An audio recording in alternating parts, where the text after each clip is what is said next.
To make up for the wee hiatus, Megan and Konrad are back with a bumper episode. Could Merz's coalition collapse over a rebellion from the cool kids from the Junge Union? Spoiler, no. Could Germany's school students stop the government from forcing through military service? Spoiler, no again. Plus, the Megacanners are joined by special guest Nadja Vancauwenberghe, veteran Berlin journalist and 21-year ex-editor-in-chief of ex-independent magazine Exberliner. Nadja gives the lowdown on a new in-depth pan-European investigation on the coverage of Gaza by major outlets. Oy vey! In Berlin's heart, where news is unveiled, Megan and Konrad with German tales. The German news, it's tough to bear, but with Megacanners, they're ready to head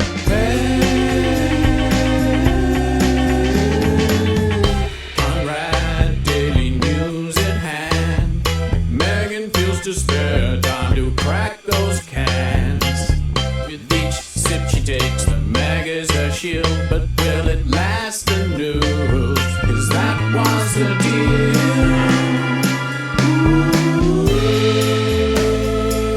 Hello everyone.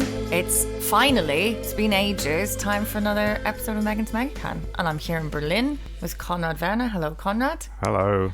And we also have a guest today. We have Nadja Vancauwenberghe. Hello. Hello, thank you. Very, very pleased to finally be here. We are delighted to have you. Nadja is a journalist, originally from France, but I think you've been a Berliner for a while. For over 20 years now. Yeah. Yes. Okay. We do have Megacans.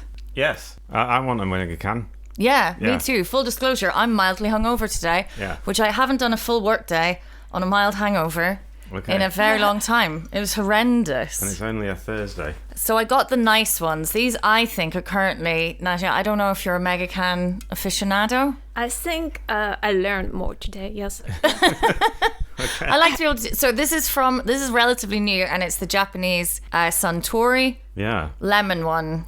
I And think we've yeah. single-handedly made these popular in Germany. If they take them off the market again, I'm leaving Germany. 'Cause This is if like you- the only thing keeping me here. Because until not long ago, you couldn't get these in a Späti. You had to go to Karstadt or somewhere. Yeah. And now they're available in every Späti I've looked. Yeah. You have those in Spätis? Yeah. I don't know, depends. maybe- He lives in Kreuzberg, Bergmann. That's it. I don't know whether in my, eastern part of town. Yeah, I don't know if they've We have made it to those the yet. east yet. Anyway, let's drink. Cheers. Cheers. Oh, God. Why am I so bad at opening a can? Okay. Oh, there you wow. go. Not bad, actually. Yeah. It's really good. It's really not too sweet, actually. No. Anyway, Anyway. we are primarily here to talk about Nadja's field of influence, which is the media. But before we do that, we haven't had any news. For all we know, people are getting all of their news from Megacans, so they don't know. 1 month of news. What's happening? Or what's the big story? The government might collapse. Well, yeah. So so Friedrich Merz faces a rebellion from the Junge Union, the youth members. Another rebellion. No one likes him. So do you know about the Junge Union? It's the youth organisation of the CDU. It's the most oxymoronic thing. I Yeah. remember you went years ago when we started the podcast, you went to their little conference or whatever. Yeah, in Kiel. And their merch for young people was like a branded glasses cleaner, like the little cloths. Yeah. Which absolutely, it's great to wear glasses. It's quite trendy Yeah. now, but I just thought for young people to be like, do you know, it'd be really cool. So One of those cloths. The Junge Union members, there's over 70,000 of them. It's quite a big organisation. You have to be between 14 and 35 to be a member. Oh. And but It's a pretty wide age Yeah. range, right? yeah, I mean, it's is not- that just the CDU? Do the other, because they don't have very many young people?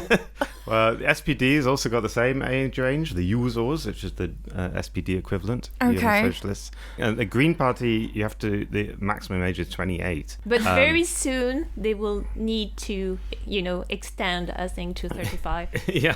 Yeah. Anyway, so Okay. So the 18 of the Junge Union members are also Bundestag members, and they are threatening to rebel against Friedrich Merz over the pension package, the new law that was agreed with the SPD, with the coalition partners. And all last week, Jens Spahn, the parliamentary leader Friend of the of the CDU, pod. he has been cajoling and threatening God, imagine being cajoled by Jens Spahn. That's the stuff of nightmares. He had these 18 MPs come over to his house one at a time, and he would over pizza and wine. This is how it was reported. Pizza because they're young people. Yeah, God. all the kids like pizza. Don't be lured by men with pizza to their house. And so he would have little one-on-one meetings with each of them and say, can you please vote for this pension package? They say that it's putting too much pressure on younger generations, especially because it's going to be very expensive. What it is that it's the 48% thing. So that means I love that you said that I'm going to go, oh yeah. I thought you might know. So it's do I fuck? So there's a law in Germany that your pension cannot be any less than 48% of the average wage in Germany. So that's so that is when you get old, you're supposed to get at least 48% of the average wage in Germany, and that's sort of the law. And under the SPD, if it was up to the SPD, this would continue to be the case. And if it was up to the CDU, they would like to lower it, so it would be cheaper because pensions are expensive. Actually, in other European countries, it's higher. It's up to 70%, 80% of average wage. But wow. The Junge Union are very angry about this, and they say that they cannot vote in favour. And apparently, they had a test vote even after the pizza and wine gala that Jens Spahn laid on. There's still quite a lot of them are still threatening to vote against. That could be a problem because what are they suggesting? They just remove that rule, or are they doing a new percentage? They want the government to renegotiate the entire pension package with the SPD and start from scratch. And the SPD says, this was in the coalition contract, this is what we agreed, and no, we're not going to renegotiate it. This is actually the SPD, who should be, as the Social Democrats, more like pension. Yeah, they want to, because they say old people are getting poor. They say there's this. So what are the young? They want to get. Right. Yeah. Oh God, sorry. It's been a really, really long day. Yeah. Right. So these young people are like, screw the old people. Yeah, well, they say that if we keep this pension the way the system the way it is now, we're going to have to pay it all in the future. But you also get the pension, you dumbos. Yeah, you're not going to be young and sexy in the Junge Union forever. Yeah, but because of the way that the German demographic is, and it's getting older and older, as we know. Yeah, I think that's kind of the problem, right? The problem, yeah. So they say that it's going to become too expensive in the future. The younger generation have to pay the and not enough young one contributing to the system. So it's. I mean, many European countries are having the same debate at the moment. Yeah, and if they vote against it, if they don't get this through, it could be a threat to the coalition, in which case that would be a threat to the government, and then it would be quite chaotic, because it would be very difficult for the government to get through all its other programs that it's got. But this was in there, this has been agreed, this is just it's already been agreed, but it wasn't agreed with the Junge Union, which is what they're annoyed about. And it's quite unusual for the Junge Union to rebel against the CDU in this way. I don't think they do much rebelling. The users, those lads. Yeah. The users are much more rebellious against the SPD. Yeah. You might remember. Do you remember Kevin Kühnert? I do remember. He demanded in 2018 or 2017 when he became leader of the users. He demanded that they did not join a grand coalition with Merkel, with the CDU at the time, and I mean they ignored him, but it caused a lot of friction, Yeah. And so yeah. Which is fun. I think it's probably quite a healthy thing to have this intra-party disagreement. I don't know. Bit worried about my pension, maybe. Maybe that's it. Maybe I'm on the other side of the Young Union. That's the problem. I'm being selfish. But it is a big problem. I don't know how they're going to solve it. And it is a kind of voter thing as well, because the CDU and SPD voters tend to be older, whereas the other parties' voters tend to be younger. So it is a generational issue in a lot of ways. So this is tomorrow then they vote, and we see whether it all goes to hell in a hand cart. In fact, the latest news is that the Linke might save their asses, because the Linke have said they will abstain in the vote, in which case the CDU will get a majority anyway. Okay. One other small piece of news relevant to me because, well, for lots of people, but I don't know how many students I'm going to be teaching tomorrow because there is a school strike happening in opposition to the other new reforms coming in to make sure young people are carrying the burden of the old, which is this idea that they're sort of, but not really, don't worry, it's still optional, bringing in military service. Yeah. Again. So young men are being asked to, of school leaving age. Yeah. I think I'm right. They fill in a form that they have to fill in the form about whether they're interested and go for medical.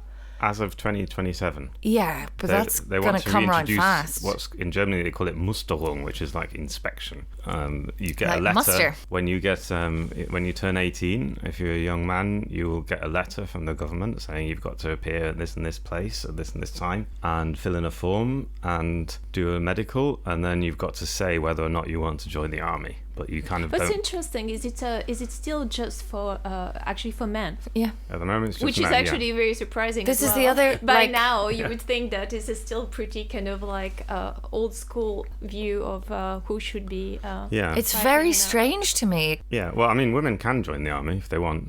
It's not Yeah, like but they this still is have just the option. Another way That's not, in which, yes, and exactly, but that's just almost proving like our point. Like I don't think why it has to just be. I don't think this It sounds very is the weird. solution And it to sounds- any problem. But anyway, so we'll see There's a how big- many students. Yeah, I read Show something up. like 90 cities are taking part. They're going to protests registered in 90 But different who German called? cities. Is it who kind of organizes it? I think it's various organizations. Various organizations. I know that the teachers union are doing something at 4 p.m. tomorrow. Thanks, Gavi, for getting, they're not calling us out during the school day, but students are actually at Hallisches Tor, I think, from noon tomorrow in Berlin.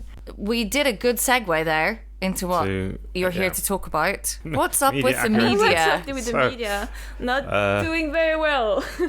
Nadja, you've been working for a long time, a couple of years on an investigation. I mean, a couple of years, not that, that long, but Okay. started this year, yes.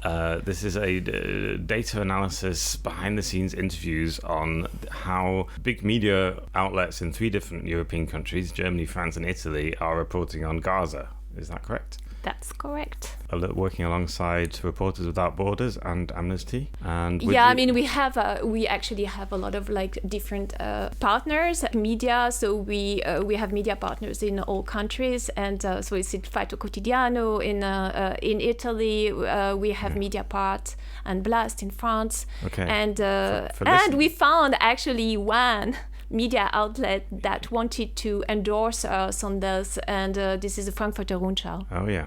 For people who don't know who are Mediapart. Mediapart, it's a big investigative online outlet, very very high profile independent investigative outlet, and they're very influential. They're very known, so it's it's not a small thing. And the Italian one was called Il Fatto. Il Fatto Quotidiano is pretty much the equivalent of Mediapart, except that they have a print edition as well, and there are 2 examples of like relatively big media that really were extremely critical of everyone else on this. And here it's kind of actually interesting because these media outlets didn't exist in Germany. Yeah. I mean, and to begin with, which was really kind of interesting to see. But you've been traveling to these 3 countries, doing off-the-record interviews with journalists and editors of major media outlets and asking them, how are you covering Gaza? So obviously all these... That's kind of part of the job. So let me explain explain like quickly. I mean, basically what we wanted to do is to give a reliable assessment first, because, of course, it was very, the whole coverage was very uncritical in the beginning. And of course, as we got deeper into the conflict and things happened, a lot of critical voices started to really denounce and really like point to real outrageous cases of bias and silencing and not humanizing the Palestinian side and all those things that we saw a lot here. What we found out is that being critical was very, very necessary, but at some point you can't just like have this blanket criticism of everything, which sometimes are more or less deserved, and unless you really do a very, maybe not exhaustive, but a huge survey of what really happened, it's really, really complicated to really assess. Right. And as we know, I can give you an example, is like, for example, BBC had different reports like showing that it was totally biased against Palestinians, but as well against Israel. So you can really prove anything you like. Right. So what we're trying to do is first to and that's why we're working with data analysts and with researchers, and we're trying to have a proper methodology by which we're trying to be fair. And to give a fair assessment. What does data analysis mean in this case? Data analysis, it means that you work with IT geniuses, like IT people who put together a platform that allows you to analyze huge quantity of data. And data in this particular case means that you make a sample of all the media outlets that you want to study, so all the online articles and they stuff. scrape all the data, and they have a huge database, and you can research anything you want using semantic analysis. So so that's words. Words. Which words they use and how they use them. So we take all the biggest media outlets and even the sample itself, like we really surveyed what is a representative media outlet according to audience and reliabilities. And we worked with a platform called Media Bias Meter. And so that's one thing. And we have a data specialist. And then we have researchers who are working in semantics, and just analyzing semantics, and we're doing case studies, and then we're trying to, because it's not enough to assess, we're trying to explain why it happened the way it happened. Yeah, this is what I imagine, is that you go into the bars and restaurants where the journalists hang out, and they say, "Can I talk to you for a moment?" like a spy. So you corner them, and then that's a very romantic idea of the way. Give them a couple of drinks, and then try and get them. This is exactly how I picture journalism. Spill the beans on what it's like in a newsroom, talking about stories that are politically sensitive. Okay, let me dispel a few assumptions and misconceptions, which I love to do. So basically, the way it works is you need to know people. You basically have to have a good network of friends, and you start maybe just with a few. You end up actually being able to talk to a lot of people, and I can be very persuasive as well, I guess. I had to promise a lot of them that would be strictly off the record. So if you really want to get people to confide in you and to really spill the beans, as you said, usually you don't need to get them drunk. You just tell them. It does help. You just being very friendly and tell them that you really would love to hear their take on things. And of course, in the beginning, you make them talk about everyone else but their own, media, and they talk about everything. And little by little, we have a big conversation. And what do you actually ask them? I ask them to, first I usually ask them to we start from the beginning. We talk about October 7th and what happened and how did they live through it. And what I would like to say here as well, what's interesting is I'm talking only to people who have been involved in covering Gaza. So meaning like editors, foreign pages editors, journalists, correspondents, but all people involved in this particular coverage of Gaza, because that's kind of another thing. You can talk forever to critics, but critics were not part of it. So what we're trying to understand is how they experienced it and what they did with it, and how they see it themselves. And what was very surprising is how easy actually it is to get people to talk about it and to criticize everything they were doing, especially in Germany. Actually, I thought that no German people would want to talk to me about this. And in the beginning, I only talked to people who were either about to retire or just retired because they felt Just burning their bridges, like fuck. they felt really much more comfortable Yeah. talking. And but I guess they had, a lot of when you're kind of a veteran journalist and you've known the topic for a very long time, I guess you may be a bit more critical as well. So I did I did mostly France and Germany so far. I did only a couple of really interesting interviews in Italy. But what I can really say is every time I'm surprised how open people are to kind of open their heart to me about how they kind of live through the whole reporting about Gaza. And basically I can just tell you that no one is really happy and satisfied with it. So these are correspondents in Rome and in Paris and mostly Berlin. Correspondents that were all correspondents that were in Israel, in Jerusalem, in the West Bank, or they're reporting from Lebanon or from Amman. I mean, mostly Jordan. And then you have the people who were doing the same job but were not reporters from there, but were doing the job, at the kind of headquarters, in France or in Germany. And those people who were doing the daily job, having to kind of report on this, and that been working on the Middle East for a very long time, felt extremely overwhelmed and extremely frustrated because they feel it's been a constant battle for them to kind of get the message through. Basically, what people don't really understand is the media play onto monolith. There's so many dynamics inside, and you really have and kind of the kind of hierarchies as well. And what we found out is in some outlets that actually had a very bad reputation for their overall editorial line. We found a lot of people at the bottom. They were really, really working their ass out every day to try to kind of try to do the best possible job. Yeah. And if you look in detail, sometimes they did and they managed.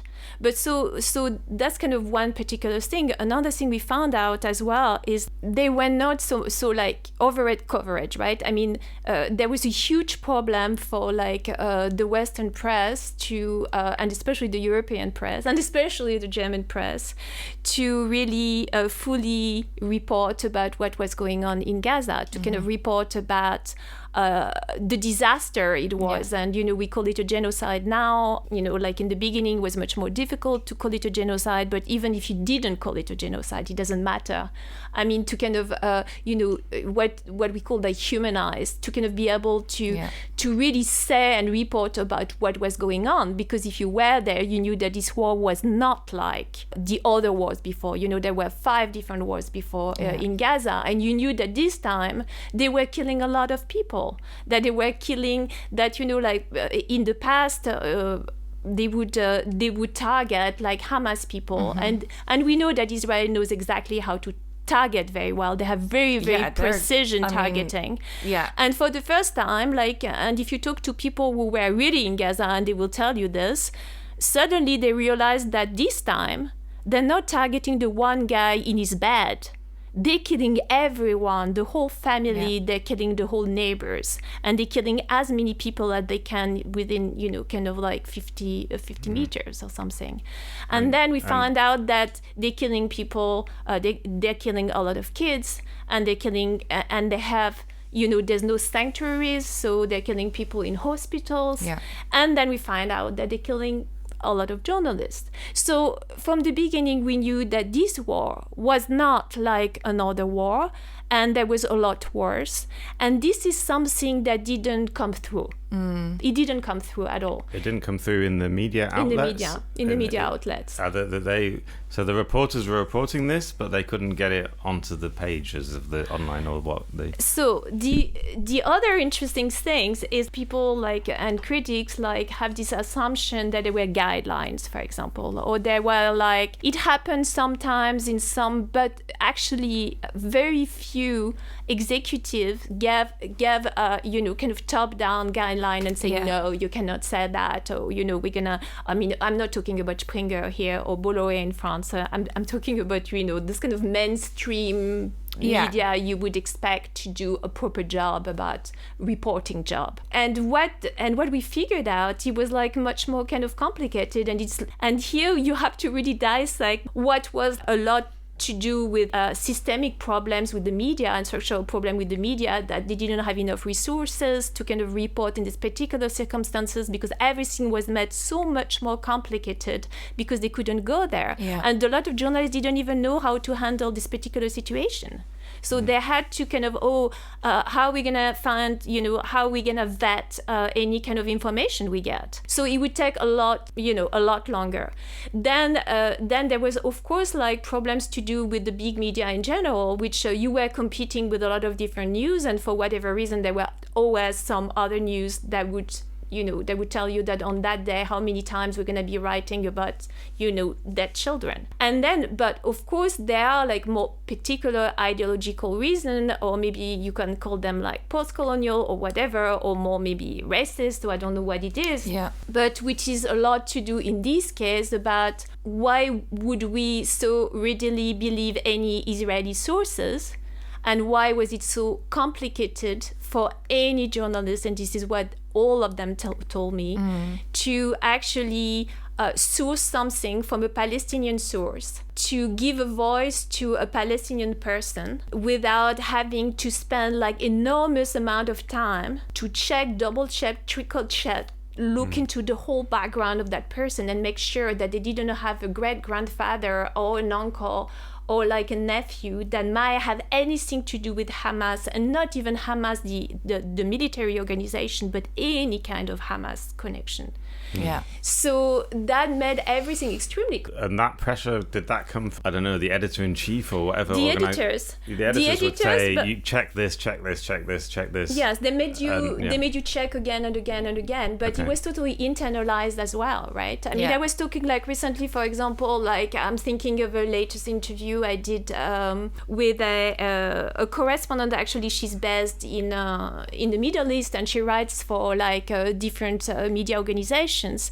And we're discussing about the Hind Rajab case. So there was this little girl like in January, at the end of January 2024, that got trapped in a car.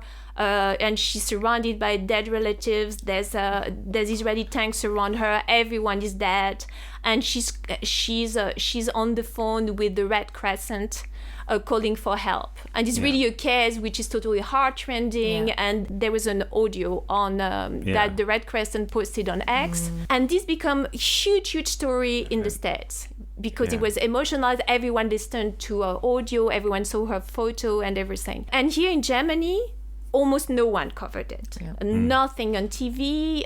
In the beginning, we did absolutely nothing. So we did a comparison in all the countries. I mean, it was not great in France. It was not great in Italy. It was really good in the UK. It was huge in the US. And here, nothing. And it became a movie now. It's a movie now, but not just a movie. Like in the U.S., the Columbia protest student renamed a building the Hinds Hall. It became a huge symbol. There was a rap song. There's a Heat Foundation. So it became a huge thing. And then this I think she's Tunisian American French filmmaker. She just made a film out of it, and it premiered at Venice, and it was a huge sensation. There was the longest kind of like upload time. And it was supported by a lot of like Hollywood stars and yes. And now so it's a big coming. Thing. And my point here I wanted to say was like a perfect example. So that one international correspondent told me Red Cross as a source is great. The Red Crescent, that if you talk to a German editor, that's a no-no. Which is you just know it. I think that, and to give you another example, I actually talked to an editor-in-chief here. I mean, deputy editor-in-chief for like a pretty big German outlet. I can't say which one. But what was even fascinating, because he was critical in general. But in this particular case, which is for me like so telling, he was telling me, well, that was an audio from the Red Crescent, the Palestinian Red Crescent. Yeah. It's normal we didn't do the story because we would have, we needed to kind of check. We needed to kind of make sure to vet this audio. We needed to do the whole research. And it was too risky. It would have taken us 2 weeks. For him, that was a sign of professional standard. But then, you kind of ask yourself, but how did the Washington Post do exactly that job in 2 days? Mm-hmm. But this is what I mean with racism, because even the assumption that everyone that you talk to in Palestine is not somehow just like a professional, that you can't apply the same level of critical thinking, like it somehow has to be special because we have to be super suspect of Palestinians, Arab people, and also this idea that everyone is secretly Hamas, and like people here somewhere in this country, like suddenly everyone is infiltrated because we're able to understand that Netanyahu does not represent all Israeli people, that is a very problematic, like people can say that, and then also that Trump is not speaking for all Americans, but we somehow can't apply that logic when it comes to, and we don't critically reflect on that ever in Germany. But the double standard when it comes to this was obvious in every country, like especially in the beginning, where especially in Germany they would repeat exactly the full blueprint from the IDF, from the Israeli army, without any critical distance. Yeah. None. Yeah. And you're like, well, are you aware of what that fucking government is? And especially on TV, as soon as they would interview anyone representing, in a way or another, the Palestinian side, which, by the way, especially in Germany, would usually be white people, they would have to say 3 times that they condemn the Hamas. Hamas in general, or the Hamas attack. So like that was super, super clear from the beginning. Of course, if you ask people, they would never say no, we're racist and we don't believe like Arabs. I think it's like in case of Germany, and if you compare to France as well, it's a little, you see that there is really a problem in the lack of familiarity. Yeah. With actually the field. I can give you a good example, and that's kind of another film that actually we're premiering with like Reporter Without Borders on Sunday, called Inside Gaza. And Inside Gaza tells the story of the actually international news agency. It's a French news agency which is really well known to journalists, called AFP. And in this case, you can see the kind of difference of tradition, because like AFP had a tradition of having a huge bureau in Gaza. Okay, so hang on. So I just want to explain. So on Sunday, you're premiering this movie. It's called Inside Gaza, and it's the story of Mohammed Abed, who is a photojournalist. It's a story told from the perspective of the staff journalist of AFP who got stuck, like basically trapped in Gaza. It's a documentary? It's a documentary, and the filmmaker basically used only the footage they had from their perspective. And what's fascinating in this case is you see and you follow everything from October 7th, and you really have the feeling of what it means. You're there, and those journalists are there, they have no idea what's happening. Yeah. Mm-hmm. What's happened in October 7th, they just what's going on, and how they realize themselves very quickly that this war is not like any other war before. Okay. And so Mohammed Abed is one of the big photojournalists, and he's a war journalist, a photojournalist for AFP. He's been covering the Middle East for a long time. He was based in Gaza. He got stuck there. They all managed to get evacuated at some point because AFP tried to get them out after I think it's 200 days, he says. So he was there from 7th of October until end of April. Mm-hmm. And now he's he's still working for AFP, but in Cairo. Mm-hmm. And and we kind of flying him in, and so that he can, which is kind of pretty amazing. We can do the plug right now. So it's on Sunday, 7th of December, in the Sputnik Kino in Berlin. Yes, at 5 o'clock. At 5 o'clock, if anyone wants to go. People really want to go. I think there's something at Publix the next day. I thought Lichtblick. No. What? So Lichtblick, so that's something else, but that's for students. So we're organizing a meeting. Mohammed Abed, I was talking to him in Paris, and I said, like, what were your favorite times? And he said, I love discussing with students. Right. So I thought that would be great to actually do that. That's a different thing. So what's the other thing? that's happening on the Monday? So I don't know what that NSF is organizing an extra because they were it was sold out so fast that they are organizing another screening at Publix, and I'm not sure what time it is exactly, but it's in the first part of the day, maybe 1 or 2. Well, I'll put it in the show notes. Anyway, so my big question is, what is the difference between France and Italy and Germany on these issues? Like, what is... surprise, you will think that I found out. What did you discover in your... It's really hard to speak in broad generalities. So maybe I can, since we just mentioned it, I could use the hijab case. What was really interesting for us is to realize, because we were very familiar with a lot of like huge takedown on Anglo-American media. Like, they were big, like especially Al Jazeera, but not just, like did huge takedown on the Western bias, and it was always about mostly CNN, New York Times, etc. In this particular case, and not just in this particular case, we found out that actually in general Anglo-American media did a much better job. They had terrible examples as well, but all together, and it's linked to resources maybe as well, but as well a different maybe take and a different type of like staff. I think that's kind of an important thing, that the kind of like people they're employing to cover Gaza. So I'm going to give you why were they different? I'm going to give you an example. They maybe weren't white and German. Yes. I win. Do I win? Nobody wins. But it was super interesting in this case. At some point, I was looking at basically the biggest really like all the media. They really pushed that news and just made it such a huge media story, a big media sensation. So basically, it was like really kind of CBS, NBC, CNN first. CNN was the biggest thing, but then Washington Post, New York Times. At some point, I looked into who were the people who did the whole report, and very, very humanizing and very, very emotional, did a huge job like interviewing all the people behind the story and everything. And I found out it was really, in this case, they were all women. And they all had some kind of like origin to do with the Middle East.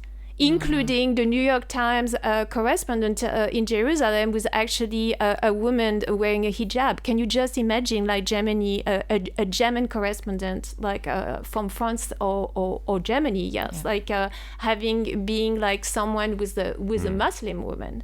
So I think that says a lot for me from the beginning. Another thing is I actually talked to those behind the scenes interviews. Several people confirmed that in Germany, actually having familiarity with the field, in this case being Arab or Muslim, I can imagine was what you're gonna actually say. Problematic. Yeah. And they would actually push you out of the story. Because so, you're like, biased. How can you be objective? It's such a complex situation and you're going to project your own thing. While Germany just vomits its whole trauma from the past over all of this and nobody does anything. Exactly. And while you see that one of the problems is this lack of familiarity with the field, they actually disqualified. So having familiarity with the field disqualified you for doing a proper journalism job. And I heard several editors telling me, you understand, we could not have someone, especially with Palestinian roots, but not even being Arabic, cover this story, because even if we don't think so, people would have thought this is suspicious. So being familiarity and having actual knowledge, because it helps, because if you speak Arabic, maybe you're gonna understand better the code of the little you will be in Hamas. These are but it's a huge problem. Because how can you trust people there if you don't speak their language, if you know nothing about it, if you have no idea, and then of course it makes you much more vulnerable to buy any kind of propaganda from Israel, because those people speak a language you understand, they have the same codes. You understand much better. You feel a lot more closer. So, there's so many different layers there which are very interesting. But of course, no one will ever tell you, well, no, we're being super racist and we don't believe that Arabs can do a good job. Or no, of course, like no one will ever say that. But I honestly think it's because there is like such a lack of awareness, and this is what makes me just want to scream about this issue, and particularly how it is being addressed in Germany, because Germany has decided that because of its history and how it feels itself has dealt with it, and like even within these journalistic circles where you're saying there's people kind of pushing for this, there's still this like massive blind spot, like even amongst people who are maybe critical of Israel, and, oh yes, that is a mess and whatever, there's still like everything has to be investigated for anti-Semitism, but we couldn't transfer that knowledge and maybe think we're also being Islamophobic. Like that doesn't happen. And Germany is somehow doing this weird thing where it seems, and I've like had conversations with this with like otherwise normal sounding Germans that were like, yeah, but with our history we kind of understand this. I was like, no, the one thing your history should be telling you is that you cannot trust yourself for a moment, and you have to, before you speak with authority on anything, you did the fucking Holocaust. But like, you're fucked. Like, you should never stop questioning everything you think. Yeah. And you cannot say as a German journalist that you have any right to speak on the Middle East because you are not biased, because you're crazy. Yeah, but by definition, but Megan, by definition, it's so internalized that people don't see it. No, that's what I mean. But what's really special, interesting as well, and that's another editor who told me that in Germany, he said, well, you have to understand that in Germany, as a German journalist, you want to be, you're first a German citizen who wants to be the good person, the right person, the principal person being behind supporting the right values. And you're that first, and then you are a journalist. And he was literally saying this, and after a desk job and you go home, you're not asking yourself, did I do a good and fair like a journalism job, but was I a good person and I did the right thing? But the question is why they thought that was the right thing. I agree with you. But I think it's two level. I think as well it's a lack of professionalism in the end, because being a professional person is like, no matter what you think, you should put it aside. And you should do a fair journalism job. At the end of the day, who cares what you think? And for me, this is a totally different level as well, because you can totally believe that as a German person, you should be supporting Israel all your life, no matter what. But as a journalist, you should not think that. So and the question is still there. What it's about still open. If Germany is so keen to tell us all the lessons that is learnt from its history, and that is how they sort of project themselves, like, we are unique in this way because we have faced up to it. But like, what then if you have people high up in journalism who would say, well, being a good German citizen means doing this, but like, how have you not made the connection that means, again, you have to question everything? Because being a German citizen has meant just following whatever the conformist thing is, and that has got us into, and we've just let it happen again. But I think there it's a bigger thing. It's like we're entering the big topic of German conformism, and I think the conformism in this country is huge. Yeah, and they know that on one hand, and then they don't, because on the one hand, oh, look how bad it was, and it was genocide on a scale that we have never ever seen before, and that was facilitated by conformity because so many people went along with it. That's just, and we're still doing it. I just don't want to ever fucking hear one of them telling us, yeah, but with our history, like, we actually know. Like, I've actually had people say that. I'm like, what the fuck? You're fucked. Like, the rest of the world is looking at you going, no, with your history, we know you're fucked and we have to be careful, and you should be careful of yourselves. And they're like, oh, but our history shows that we know. It's like they think every nation is just on the verge of doing what they did, but they've already done it. They've come out the other side, so we can tell you when you do it, and we're like, yeah, but we haven't, and it's, I don't know. Doesn't it show that it's a level of collective? I mean, I think it's the level of some kind of weird kind of collective trauma that totally froze like minds and heart and everything. And the question is like, but I'm coming back to my question as a journalist and as an investigative journalist who's criticizing, being at least doing critique or criticizing media here. It's like, but where is the media? Where is the professionalism in this? Because even if you're dealing with like, okay, people are like that, but like the minimum you can do as a journalist is to actually challenge this. Or being able to or be able to do a fair job, like try to give a fair representation of what's happening somewhere, and just like, but they were not capable of this. And that's kind of a huge problem, I think, especially for like mainstream media, which are losing huge audiences right now and are not doing very well. But if you ask them, I've been invited to so many panel discussion, and when we discuss, why is the traditional media not doing so well, you see those older white males who are still kind of in the leading seats, and I can tell you 100% every time what they say is like, one is TikTok and Putin. In general, the two problems of the German media is like fake news coming from Russia and TikTok. They don't see any other problems and with they the are media. not able to understand why young people will go to because they are actually seeing people reporting on the being like live streaming as someone, I think the lawyer in the ICJ case, like live streaming their own genocide. And then you have the Tagesspiegel or whatever the fuck it is saying like, well, it's complicated. And you want young people to go onto your website and look at your news? Fuck you. No, but it's hugely problematic because like we all know that social media can be problematic because you can find anything and they create bubbles and you never know. And there are a lot of, kind of like could be any kind of news, including fake news. This is where the traditional media should have that legitimacy and being able to do the job. The problem in this particular case, and I would defend that it's also true, for example, in Ukraine on a different level, and a different degree as well. But is that if they were not for the social media, we would know very, very little. And why do youth or young people actually had a much more kind of, let's say, enlightened view of what was happening, is because they don't read the mainstream media, which are supposed to be the good, serious media. They mostly don't really read that.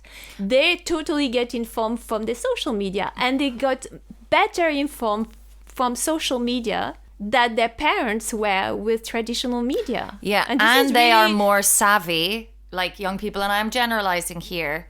Young people are pretty media literate, more media literate, I would say, than the average, like, German person, able to parse kind of the biases of what they're reading in, like, the mainstream media. Hopefully. Yeah. No, like, from my small sample, like, I think they are.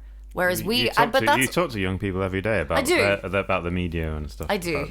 About what they think and And it's a small part, but I think even for the ones who are like, we believe in this, whatever, like, they are aware of like fake news. They are aware of things that are not, and then you see this, and then you have to sit and have like dinner with people that are going to tell you like, oh, get off TikTok and you need to read, this German newspaper which doesn't even have any pictures in it.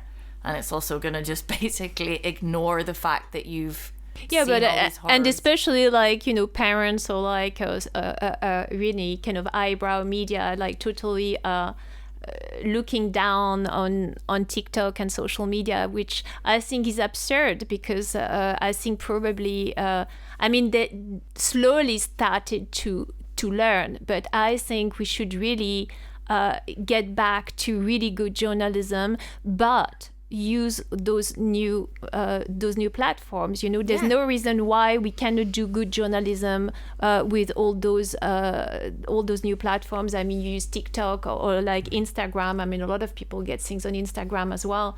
And I think this kind of like division of things, you should have the serious media on one side And then you have the trash media, which like basically older people think is everything happening, like news happening on social media and on social platforms, is really actually crazy and really, really dangerous as well. Because I do think there's a lot of trash news on social media as well. You cannot, kind of deny that. But yeah, I mean, in this case, I mean, thankfully we did have social media, especially in Germany, because there were no media to inform you, actually. I mean, or very little. Where can we find your work when you publish I mean, this so study? basically the thing is like, yeah, I mean, so like a huge thing. I mean, now we're kind of like, you said 2 years, but I think we need 2 years for the whole thing. And we started like only like 6 months ago. Okay.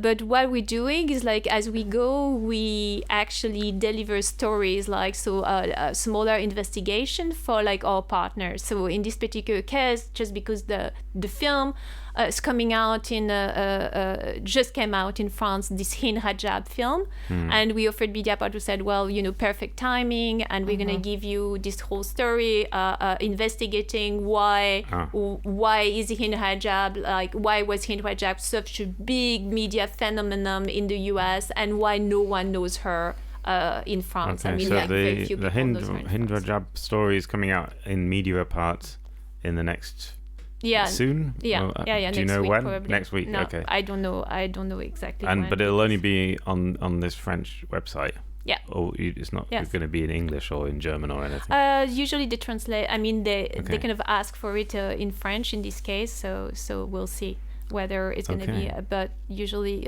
part of it is translated, and why not? So we're thinking that maybe when the Hin Rajab film comes to Germany, we'll do it in German as well. On the Frankfurter But I Rundschau, mean, maybe. yes, or, yeah. Okay. But I mean, we mostly do everything in English. But for some reason, we committed to deliver basically our articles in different languages. So now we need to do that. So how many articles have you got planned to do? Or do you I mean, now already, we or? just like started to kind of like basically produce those different special, depending on who we work with and what we do. But so it's not going to be like a publication of one big study. It's we're not various sure things. about this. Okay, Depending on because that was the original concept, but it's such a huge and it's such a big thing. So we decided that in the meantime we would actually publish as we go. I mean, it helps us to kind of map out the whole thing, and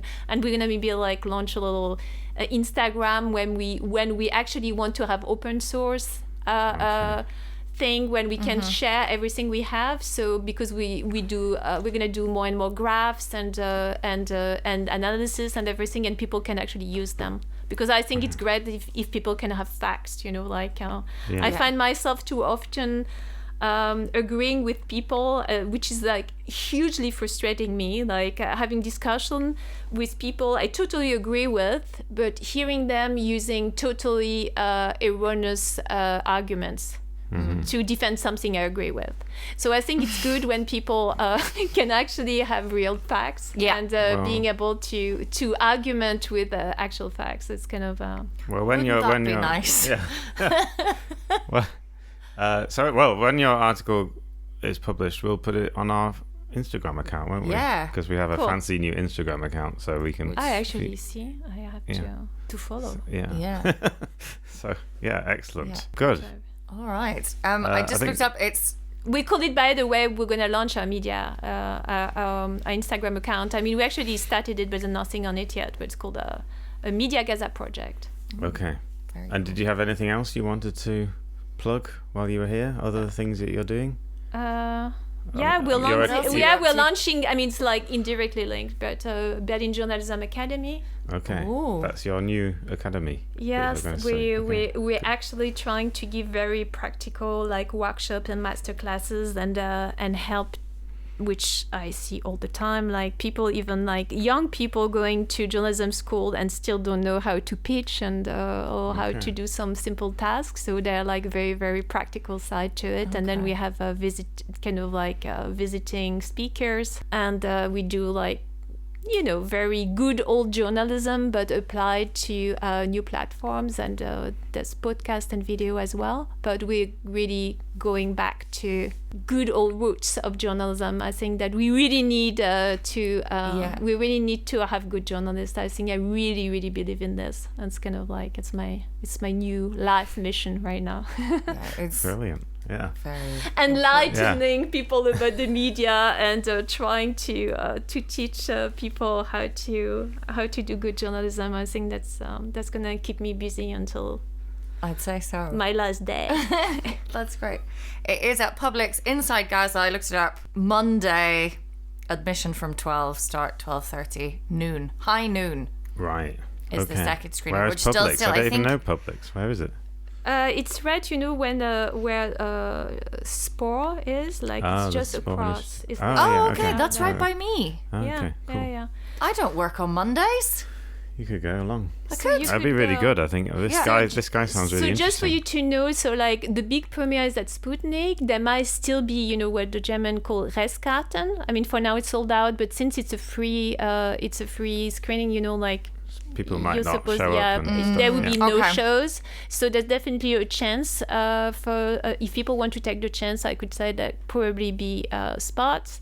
So that's the big premiere. Then there's the Publix, and then if you're a student, you can try to join the Lichtblick one at 5 o'clock. 4 o'clock. Sorry, 4 o'clock on Monday. Yeah. Okay. Lichtblick Kino. Okay. And you're supposed to be officially a student. Okay. Good. Oh, do they have to show I'm not show sure a how we're gonna card? check this. There'll be Okay. yeah. Well, brilliant. Thanks very much for that. Thank That was you really so fascinating. much. That was really good. gonna do Megan's festive tips very quickly. Oh yeah, you got some. It's Rixdorf weekend, everybody. Oh wow. Rixdorf Christmas Market. Get yourselves down now. We're going tomorrow, aren't we? We are. You've never been. I've never been. I've so never been either. What? No. It's the best Christmas market apparently. Right.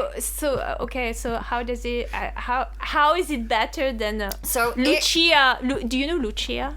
which one is that one? The Kulturbrauerei. Oh, the, yeah, the it's Nordic very nice. Christmas. It's Nordic very nice. Christmas market Lucia, which is by me, is actually not bad. Okay. I want It to. is nice. I want to stand by Lucia, but It is lovely. I was there. That was my first one last Friday. No, Rixdorf, it's one weekend. It's Neukölln. It's Richardplatz, like the little bohemian village weird thing that exists in Neukölln. Yeah. And what's nice about it, it's not the only one like this, but it's one of the few. It's not like commercial, so it's just local. A lot of local Vereine, businesses, right. a lot of like, there'll be a football club, there'll be the Korean church that does like nice food. And so it's kind of like that. It can get absolutely rammed. Yeah, and it's That is only the one only weekend. thing. It's and only it's this Friday weekend. night, it's one Saturday and weekend. Sunday. Yeah. Okay. Yeah, it's like a local it's a little local Neukölln festival, effectively. Yeah, it's great. Everyone's, Yeah. I mean, it's Neukölln, so there's like, I really recommend going to the Späti at the Karl-Marx-Straße end, because they are, and I hope they still will be forever, doing incredibly cheap Glühwein, the Späti lads, and they're letting you like free pour in your Schuss. Okay, so maybe I Yeah. bring my new friend, the Gaza photojournalist, there before. yeah. By all means. Before Sputnik. could- Before the Sputnik It's premiere. Neukölln. It's, He could probably get a story out. He could take some pictures. yeah. Anyway, good.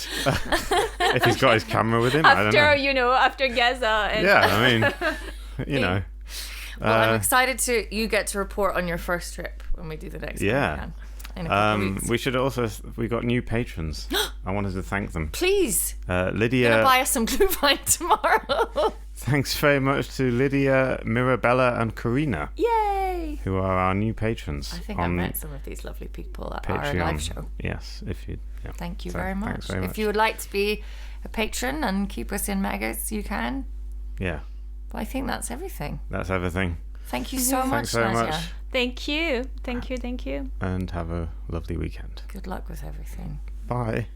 And now, Megan's Megacan gets some extra can with a few minutes of bonus material with Megan and Konrad and their guest. In the spirit of journalistic transparency, we realised after we started recording, we forgot a really important thing that we wanted to talk about. Yes. And we're just going to put it in at the end because we don't know how to do it any other way. And also, we want to maintain our journalistic integrity of being pretty much. We can't what fake you- it. We can't fake try and This edit it is in. this Total is just how it transparency. is. Yeah. This is Okay. what you see, what you hear is what you get.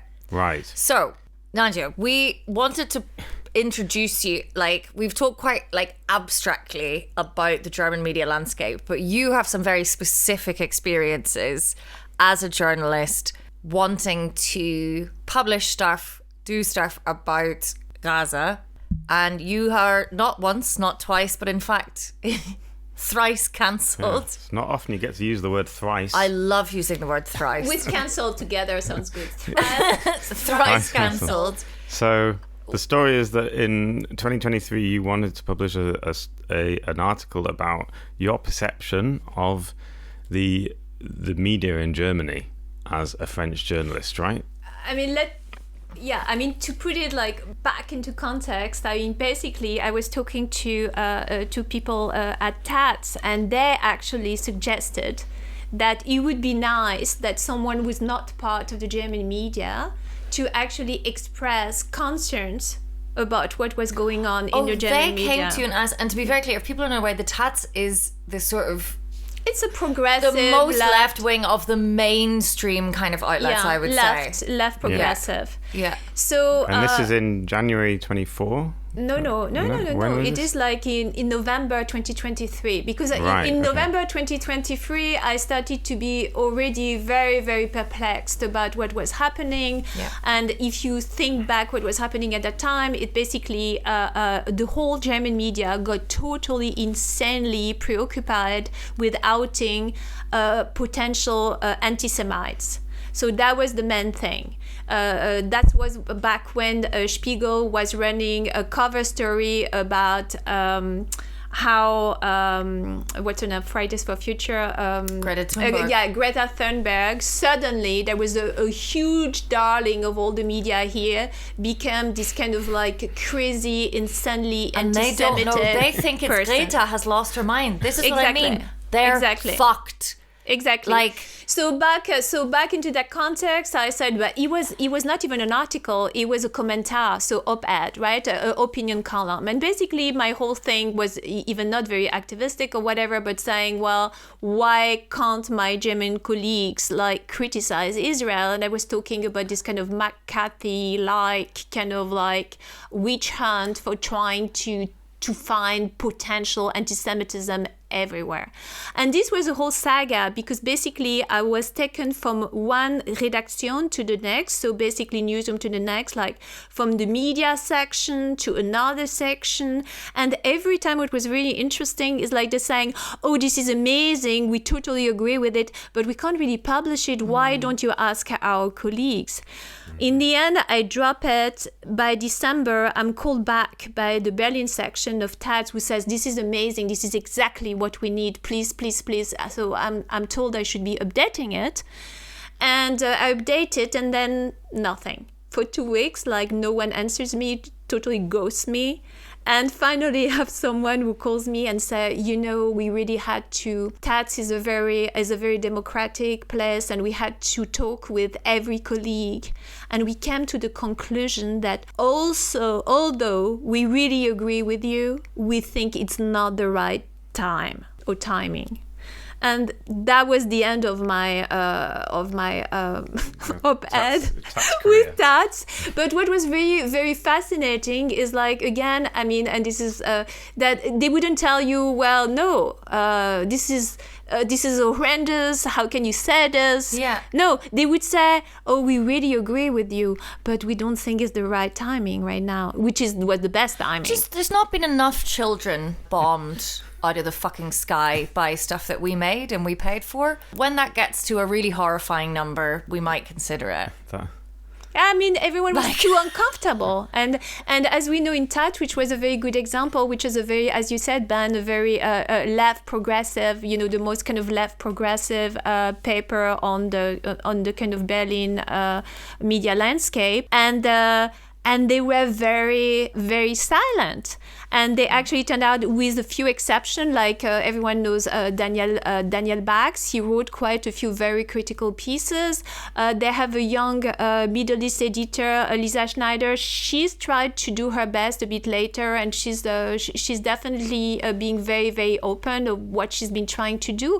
But apart from them, you had really, really outrageous pieces, and everybody knows that they are very strong, like Israeli supporters. I mean, when I say Israeli supporters, it's not that I don't support Israel in general, but in this particular case, like really supporting like Netanyahu's war and justifying it. Yeah.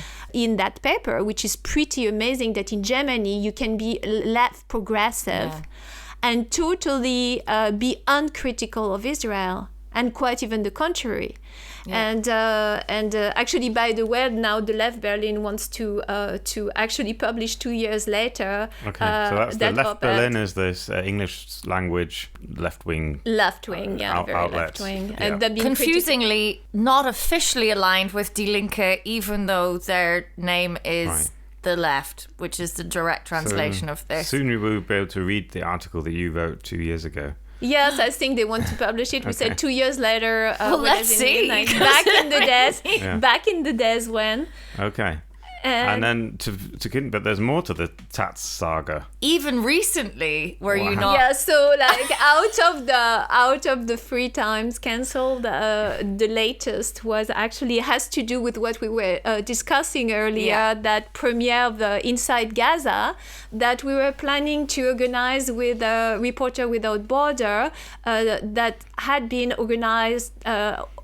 organized many other events at Taz Cantina, which is actually a pretty nice space. And from the beginning, Christopher Resch from RSF said, "Oh, let's do it there." So he talked to them, and everything was more or less agreed. I go there, I visit the place, and I meet someone there. Maybe I won't say his name.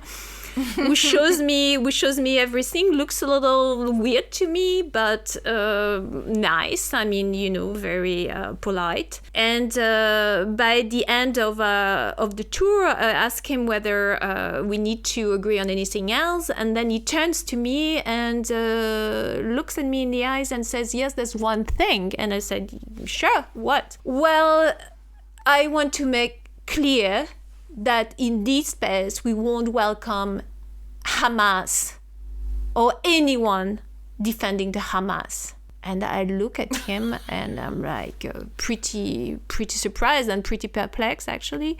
And I really wanted to kind of joke at the time and say, "Oh, now let me call my friend Mohammed. No. Don't come anymore." And no, but I mean, I understood that he was not being very humorous about the whole thing. So I really kind of tried to assuage his kind of concerns and said that, it's a film about a big international news agency, that surely if they had anything to do with Hamas, AFP would have never let that film, kind of fly in the open. I mean, I'm sure that this is Reporters Without Borders, mate. It's not like... Yes. Yeah. No, that was definitely not a big, crazy activist event. Actually, Reporter Without Border was accused of not being activist enough, like in many ways, by some kind of more, activist people. So basically, that was the whole thing. But what's really kind of interesting in this case, again, is like, so as you understand, it didn't happen. And but the way it didn't happen was really interesting, is that a few days later, Reporter Without Border got the offer again, and it turned out that it was twice as expensive this time. As the other events they'd run in the same yes, space. Exactly. In the same so space. They suddenly had, I think it's doubled. I'm not entirely sure it was doubled, but it was really, really more expensive. Yeah. So it was a huge difference, which wouldn't make it possible anymore, because we really wanted to keep some money to actually bring Mohammed Abed, which was, rather spend our money on flying in our gas than on paying twice as much on the location. And what was, again, what I found very interesting is after that, he never, ever said anything. So that even the hypocrisy there, like I almost would have preferred the guy to say like, well, listen, you know what? I don't know. I love Israel. I want to support Israel. Anything that would actually even be like marginally criticizing Israel, I feel very uncomfortable with. I don't want it. Okay, I don't agree with it, but at least like, you know, say there is like a spinelessness to this, and this whole thing of like, we totally agree with you, but we can't really publish whatever, like, and this is maybe what you're talking about, like going back to journalism, like, what do you think your role is here as a journalist? Like, but it was confirmed to me actually by like some people I know in TATS, that particular person and like a few others in TATS are known to be staunch supporters of Israel. So this is what I mean. But when I said that to some journalists in TATS, and they said, well, you should talk to top management because they wouldn't agree with this, because I don't think those people should make the decision for all of TATS. But this is what's actually happening, and no one is saying anything about it. And to finish on this, what I found very interesting as well, because I had another experience, and what I would like to say is like for people to understand the immense creativity of Germans when they want to cancel is a big word, you know, like it's a buzzword, but things not to happen. Yeah. And it happened to me another time when it was at a film festival, a documentary film festival called the Dokumentale, and they actually asked me precisely to organize an event, a discussion around a film about Fatma Hassouna, which was the young photojournalist that got killed the day after her film was selected at Cannes. It was a big thing in Cannes Film Festival, and I organized the whole thing. And I mean, it was a pretty good event. And I had a conversation and a panel about bearing witness in media blackout and the case of Gaza. Mm-hmm. And basically, suddenly, out of nowhere, I noticed that the very person who asked me to organize this starting to have a lot of misgivings about the whole thing. She rewrote the thing many, many times, trying to bring a lot of nuances to the risk. The fact that actually the Gaza journalists are being under threat. She started telling me, but they're under threat by the Hamas as well. I said, well, no, right now, you know, the threat is not really coming from the Hamas, from them. But it goes on. And then until she tells me that some of my panelists maybe should be a member of the audience, it would be so much better. Because actually one of the panelists happened to be a researcher that signed something like academics for Gaza or something. She found out. So she suggested that she should be, you know, demoted from being a panelist to being a member of the audience, but looking at me in the eyes and saying, it would be so much more interesting, then she could actually ask questions. And then from one thing to another, and then she suggested that the Gaza panel would be so much more interesting if we opened up to other countries, like Venezuela. And I said, why Venezuela? Oh, because she had someone there that could come, because it was a whole weekend with a lot of panels, and she had someone from Venezuela who could talk about media. And I was like, well... So they wanted the event, and then they wanted to sort of... And then interesting that they have reached out to you and been like, hey, can you do this thing for us? But and basically what happened in the end is she ended up telling me that we should open up. Could I come up with ideas? And I said, Venezuela doesn't work, but I don't know. You should make... Then she put a panelist that could talk about Iran, and then the best was the one I got about North Korea. So we ended up with a panel where she basically bumped out two of my panelists, kept one, and put two others, but about Iran and North Korea. And she didn't advertise the whole thing, and only when she advertised it in the very end, when I suggested that it could be a shitstorm if people found out she was canceling me, she got so scared that she finally put it on social media. But we had this very weird thing when there was the photo of Fatma Hassouna, who really looks like a Muslim woman because she has a hijab, I mean, very nice, big smile and everything. But then you would have the whole thing, there was no mention of Gaza. Yeah. And they were talking about like Iran and North Korea. So she totally sabotaged. So when you say media blackout, and then you do Gaza and you do Iran and you do North Korea, you go, oh, you make the connection that Gazans are being the connection you don't make is, oh, this is about the German press's failure to report on Gaza. It's something else. It's completely watered down. Yeah, it's basically sabotaging the whole thing instead of saying, well, no, I don't want this thing I would anymore. just lose my fucking mind if I'd organized I just on a level of like, you've done the I totally thought I should drop it, and then I said, no, I won't. I will still do it. And we still kind of like managed to kind of do something, but it was totally fascinating the way she did this. And again, without ever, at some point I said, well, are you actually canceling me? And then she looked at me and said, how can you say this? Look, it's happening. We're doing it. But it was really clear that she told me at some point that she had this, as she called it, this gut feeling that maybe something could be accused of some kind of anti-Semitism. Yeah, that's the worst thing you can possibly and that was a say gut to feeling, a German of a certain A gut thing. feeling. She had a gut feeling. And I don't know where the gut feeling suddenly came from, but probably clearly from some kind, I never found out of some kind of sponsors, because of course I was very polite. I didn't want, it was a film festival. I said I'm going to talk to her afterwards and find out, since when she's been ghosting me. She would never tell me why, what happened, and that's the way. But what I mean is the creativity in the many ways you can actually get to cancel something, and rarely will a German organization tell you, yes, I'm canceling you because I don't want this thing about Palestine to happen. I think that never happens that way. And but it's a lot more creative in reality. Wow. Good. There we go. And we got it in the end. We did. Thank you, everyone. Thank you very so much. That was Nadja, great. again. Yeah, it's kind of interesting because you wanted to introduce me as thrice cancelled, which I found a little harsh, but now I feel that that's going to be the last thing. I'm the thrice cancelled woman. I don't know whether I want to stay on that note.